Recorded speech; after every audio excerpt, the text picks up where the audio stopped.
یہ نہیں کہ میں محتاجی کے لحاظ سے کہتا ہوں، کیونکہ میں نے یہ سیکھا ہے کہ جس حالت میں ہوں اسی پر راضی ہوں۔ میں پست ہونا بھی جانتا ہوں اور بڑھنا بھی جانتا ہوں۔ ہر ایک بات اور سب حالتوں میں نے سیر ہونا، بھوکا رہنا اور بڑھنا گھٹنا سیکھا ہے۔ جو مجھے طاقت بخشتا ہے اس میں سب کچھ کر سکتا ہوں۔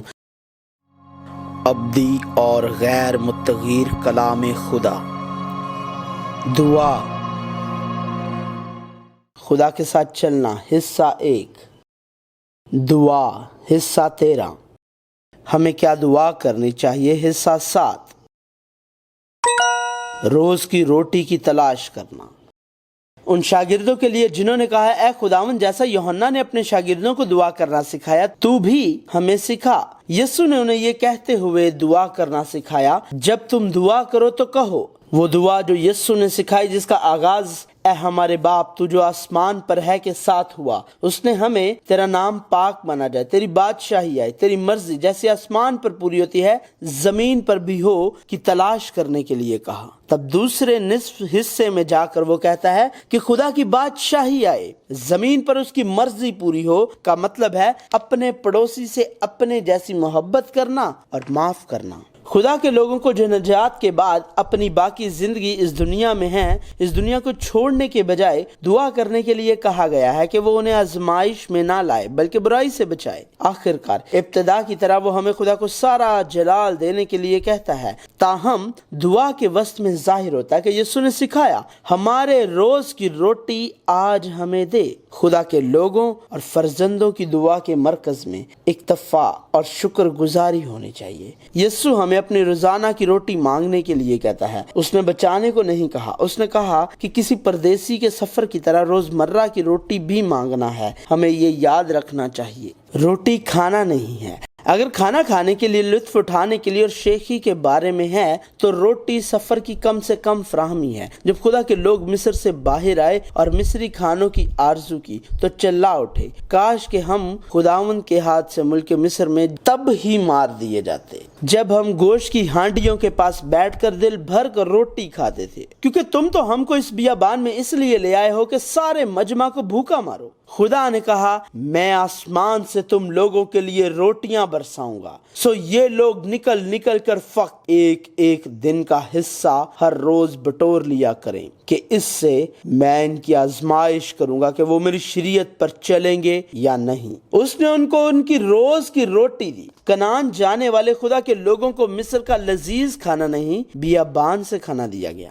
اس نے ان کو روزانہ کی روٹی دی تاکہ وہ ہر روز خدا پر انحصار کرتے رہیں۔ اس کا مطلب یہ تھا کہ وہ دنیا کی خوراک سے نہیں، صرف خدا کے ساتھ راضی رہیں، اگرچہ وہ خدا کی نہیں بلکہ دنیا کی چیزوں سے بھرنا چاہتے۔ لہٰذا انہوں نے بغاوت کی تاریخ کو دہرایا اور بالآخر ہلاک ہو گئے۔ لیکن ہمیں یاد رکھنا چاہیے، خود کفالت حالات سے نہیں بلکہ شکر گزاری سے آتی ہے۔ خود کفالت حالات سے نہیں بلکہ خدا جو کام کرے گا اور ہماری مکمل طور پر دیکھ بھال کرے گا پر ایمان سے ہوتی ہے۔ لہٰذا بائبل ان لوگوں کو متنبہ کرتی ہے جو خدا کی دیکھ بھال سے مطمئن نہیں اور چاہتے ہیں کہ وہ زیادہ سے زیادہ حاصل کریں اور زیادہ لطف اٹھائیں۔ ایسا نہ ہو کہ جب تو کھا کر سیر ہو اور خوشنما گھر بنا کر ان میں رہنے لگے اور تیرے گائے بیل کے گلے اور بھیڑ بکریاں بڑھ جائیں اور تیرے پاس چاندی سونا اور مال بکثرت ہو جائے تو تیرے دل میں غرور سمائے اور تو خداوند اپنے خدا کو بھول جائے جو تجھ کو ملک مصر یعنی غلامی کے گھر سے نکال لایا، اس لیے کہ جب میں ان کو اس ملک میں جس کی قسم میں نے ان کے باپ دادا سے کھائی اور جہاں دودھ اور شہد بہتا ہے پہنچا دوں گا اور وہ خوب کھا کر موٹے ہو جائیں گے، تب وہ اور معبودوں کی طرف پھر جائیں گے اور ان کی عبادت کریں گے اور مجھے حقیر جانیں گے اور میرے عہد کو توڑ ڈالیں گے۔ جوں جوں وہ فراوان ہوئے میرے خلاف زیادہ گناہ کرنے لگے، پس میں ان کی حشمت کو رسوائی سے بدل ڈالوں گا۔ اسرائیل لہلہاتی تاک ہے جس میں پھل لگا، جس نے اپنے پھل کی کثرت کے مطابق بہت سی قربان گاہیں تعمیر کی اور اپنی زندگی کی خوبی کے مطابق اچھے اچھے ستون بنائے۔ وہ اپنی چراگاہوں میں سیر ہوئے اور سیر ہو کر ان کے دل میں گھمنڈ سمایا اور مجھے بھول گئے۔ اور ان آدمیوں میں رد و بدل پیدا ہوتا ہے جن کی عقل بگڑ گئی ہے اور وہ حق سے محروم ہیں اور دینداری کو نفع ہی کا ذریعہ سمجھتے ہیں۔ ہاں، دینداری قناعت کے ساتھ بڑے نفع کا ذریعہ ہے، کیونکہ نہ ہم دنیا میں کچھ لائے اور نہ کچھ اس میں سے لے جا سکتے ہیں۔